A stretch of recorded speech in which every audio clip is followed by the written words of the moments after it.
Hey, what's going on? It's your boy BC, and I came here to talk some boxing with the thousands of True School Sports subscribers. Now, what's going on, man? You know what I'm saying? We're here. We're here, back in the saddle, grinding it out here on True School Sports, back on YouTube. Always great to be in front of the camera. And we're going to talk boxing because that's what we're good at. So let's talk about it. And I can't believe I'm saying this. I can't believe these words are about to come out of my mouth. But here we go. Manny Pac-Man Pacquiao has signed a deal with Al Haymon. Is hell freezing over? I think hell's freezing over because Manny Pacquiao has signed with Al Haymon.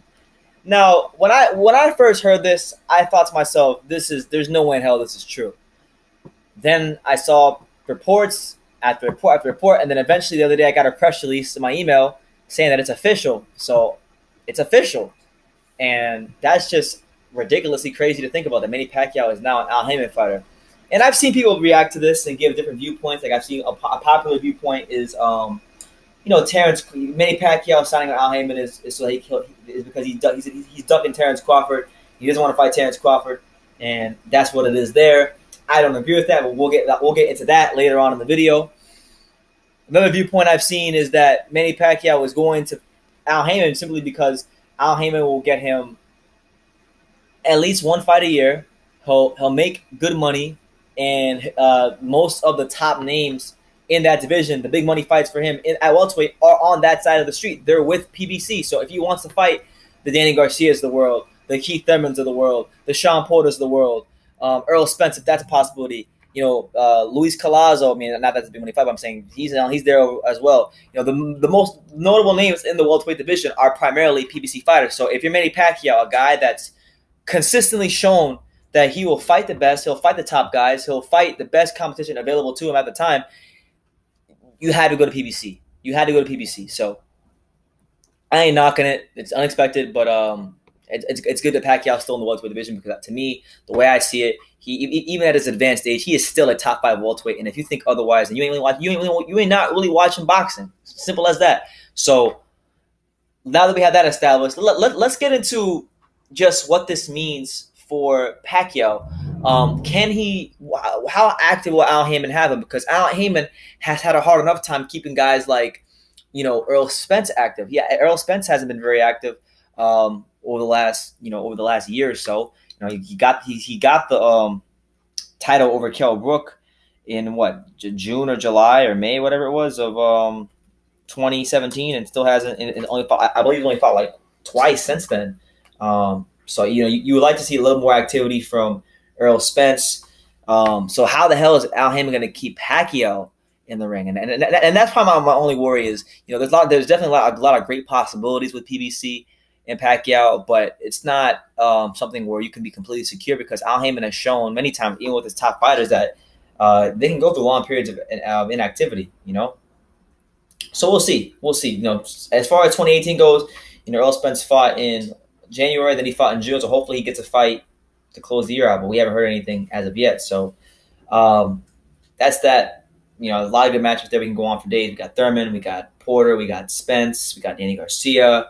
A lot of ways they could go there with Al Haymon. But as far as Terence Crawford, because this is what I really wanted to talk about. People are so quick in boxing, and it's just hilarious to me because I've been on YouTube covering boxing since 2015. And not to toot my own horn, but I think I've done a pretty solid job at it. And I've talked about this fight. I've been talking about this fight since 2015. This is a matchup that intrigued me since 2015. And I made videos where I said that I've been making videos basically chronicling this whole saga. And I remember very well because people are looking at things now and they're saying, well, Manny Pacquiao signed with Al Haymon. He's ducking Terence Crawford. Terence Crawford, pound number one. That's pretty much people are saying right now. But people are so quick to forget. Let's take it back because we can't just look at the last month or the last week. We gotta look at the totality of everything. Okay. Let's take you guys back to July of 2016. This was right after Terence Crawford had just defeated Victor the Iceman Postal. A big fight that, I was clamoring for, a lot of hardcore boxing fans are clamoring for. Went in there, got the job done, became the man at his weight class by beating Postal. No ifs, ands, or buts about it there. Now, there was a rumor at the time that Pacquiao could have fought Crawford on November 5th of that year. November 5th, 2016. But Crawford specified, it wasn't Pacquiao. Keep in mind, it wasn't Pacquiao. Crawford specified that Pacquiao would need to move down to 140, okay, to 140 to fight Crawford, and that he wouldn't go up to welterweight to go fight Pacquiao. He said he will not go to 147 to fight Pacquiao, and that Pacquiao needed to come to 140 to meet him. He said it like this. He said, I quote, "I will be at 140. If Bob Arum wants that fight and my coaches want that fight, that's something we'll talk about later. I'll let my coaches handle that. I am a fighter, and I will fight anybody. I'm happy, and I'm about to go on vacation. We are not worried about Manny Pacquiao right now." But let's call a spade, okay? All right? At that point in time, so it's 2016, Crawford's the man at 140. Pacquiao is still a top fighter at welterweight, as he still is now. And the fact is, at that point, it had already been 8 years, a whole 8 years, almost 8 years to the day, 8 years since Manny Pacquiao had last fought at 140.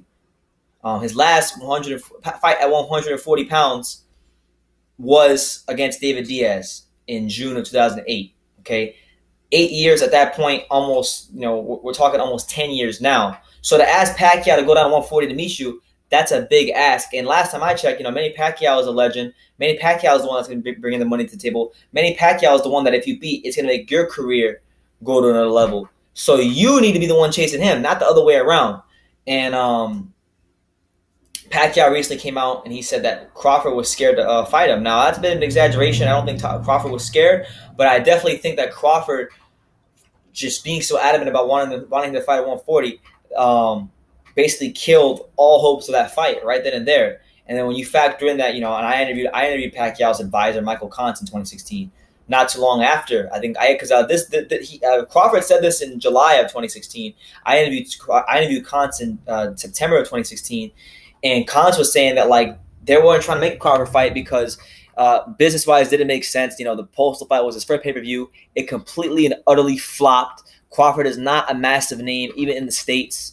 So money-wise, business-wise, it didn't make the most sense for Pacquiao as opposed to fighting a guy like, Adrian Broner or a guy like Jesse Vargas, who maybe wasn't even as big a name as Crawford, but stylistically, they thought he'd make a better fight, entertaining fight than Crawford. And that's not for me to argue. That's just what they said. So, Pacquiao did not duck Crawford. Okay, let's cut the bullshit. Pacquiao never ducked Terence Crawford. He still is not ducking Terence Crawford. The fact of the matter is, in this situation, and at this stage of Manny Pacquiao's career, he's damned if he does and he's damned if he doesn't. Because guess what? If Pacquiao continues to fight and he continues to seek to fight the best, then they're going to say, well, he's old, he's not as good as he used to be. He needs to hang it up because he's going to ruin his career. Which, there's a little bit of truth to that because you do risk that. But what he's done in his career is already set in stone. So he's damned if he does that. But then if he tries to seek the best and then doesn't want to fight one guy in Terence Crawford who blatantly said in 2016 that he wouldn't fight him that he'll only fight him at 140, and then when all of a sudden he gets all this courage to go up and fight Jeff Horn, he wouldn't go to 147 for Pacquiao, but he's going to 147 for Jeff Horn. They don't talk about that. And I just think people are just so caught up in the moment. They're so caught up in the Terence Crawford hype. And I'm not saying he's not a fantastic fighter because I believe with all my heart that Terence Crawford is a marvelous fighter. I think he's one of the top 5 best fighters in boxing. But I do think there is a bit of gloss over him. People want to sit here and say he's unbeatable. And when I look at Terence Crawford, do I see a fantastic fighter? Absolutely. But do I see somebody who's unbeatable? Absolutely not. We've seen in the past what guys with speed can do to Crawford. A guy like Gamboa, who was not even the same size as him, came coming off 1 year layoff, showed that he could give Crawford. He gave Crawford a lot of problems early on in that fight. I think the lack of inactivity from Gamboa's part and the fact that Crawford was just a bigger guy definitely helped him out in that fight. And then when you also factor in his fight against maybe someone like his last fight, Benavidez. Benavidez is not a top fighter, but Crawford didn't look like it was a mature performance, but he didn't blow him out the water like that. So let's not get it twisted. Even at his advanced age, if Pacquiao were to walk into that ring with Terence Crawford right now, he's the best fighter Crawford has fought to date. to date, without a shadow of a doubt, because you got to look at what he still brings to the table. You can't look at what he used to bring to the table and that not being it anymore, and then say he just sucks. You got to look at what has he been showing us consistently through his last 3 fights.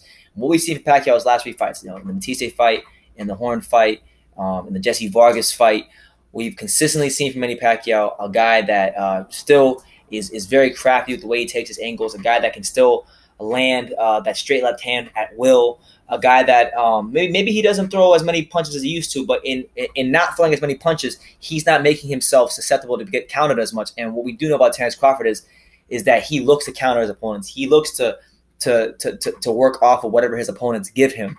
And because Manny Pacquiao's not throwing that many punches anymore, it's going to be hard for Terence Crawford to counter him, which I think in some ways makes Pacquiao even more dangerous now than if people would have fought Terence Crawford a couple years ago, because after Pacquiao got knocked out against Marquez, and he's become a lot more of a defensive fighter. You don't see him throwing as many punches, and he's just older, so you got to be more economical with your work in your punch selection.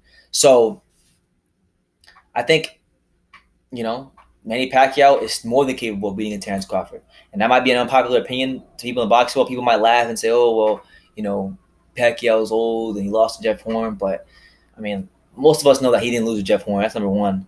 Number two, look what he did to Lucas Batiste. People want to say Lucas Batiste isn't a good fighter, or he's washed up and he's this and he's that. But the fact of the matter is, they weren't saying that before the fight. They were saying, this guy is a knockout puncher. He's gonna hurt Manny. And then Manny goes in there and puts a beating on him, and it's a problem. So my thing is I don't want to disrespect Terence Crawford because I'm a Terence Crawford fan. I think he's a good fighter. I just get frustrated with the fact that people look at his career. He has yet to defeat, and this is reality, he has yet to step in and defeat a A-level fighter. Okay? He's not even beaten a B-plus level fighter. And people want to just sit here and crown him. And I'm not mad at that, because you can only beat who's put in front of you, and he's done everything he's been asked of, and you got to give him credit for that, because some guys don't even do that. But when we talk about him fighting the likes of Manny Pacquiao, who's still the creme de la creme of the welterweight division, a guy that, once these PBC fights start happening, I think he's still going to show that he's a fantastic fighter.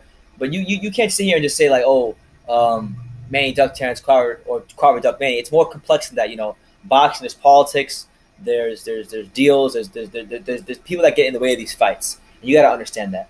Crawford made things more difficult by demanding Manny to fight at 140.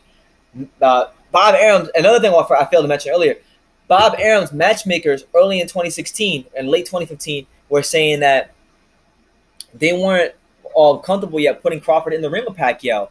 And then when you factor in that Crawford flopped the pay-per-view, and there was more attractive options from a business standpoint, it just wasn't going to happen. It just wasn't going to happen. So this is more complex than Manny's scared of Crawford. But Manny Pacquiao's been a guy that's fought. Look who he's fought. I mean, the resume speaks for itself. He's fought Floyd Mayweather. He's fought Margarito. He's fought Cotto. He's fought Mosley. He's fought them all.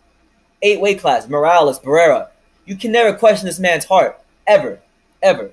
Even at his advanced age. So, that's my opinion. You have yours. I have mine. Mine is usually a lot different than most people's because I don't get brainwashed by what goes on in the boxing world and boxing media, even though I stay somewhat close to it. I know Manny Pacquiao can still fight. I see that he can still fight. And I know that Terence Crawford would have a hard time dealing with his very awkward, a lot more intelligent, economical style that he's adapted these days. So that's a belief that I hold. Don't know if we'll ever get a chance to see it tested, but whatever the case may be, this is my thoughts, and I look forward to seeing what Manny Pacquiao does with like Al Haymon and PBC. Hopefully, just out of all the fights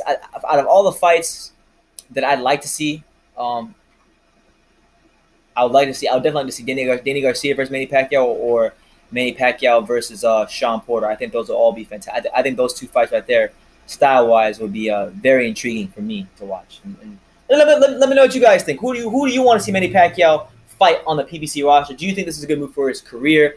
Let me know in the comments down below. Drop a like, drop a comment. Let's interact. Let's talk boxing. Subscribe, do all that good stuff. And like I say in every single video, you can love me or you can hate me, but I'm just a kid from Daniel. So until next time, take care, guys.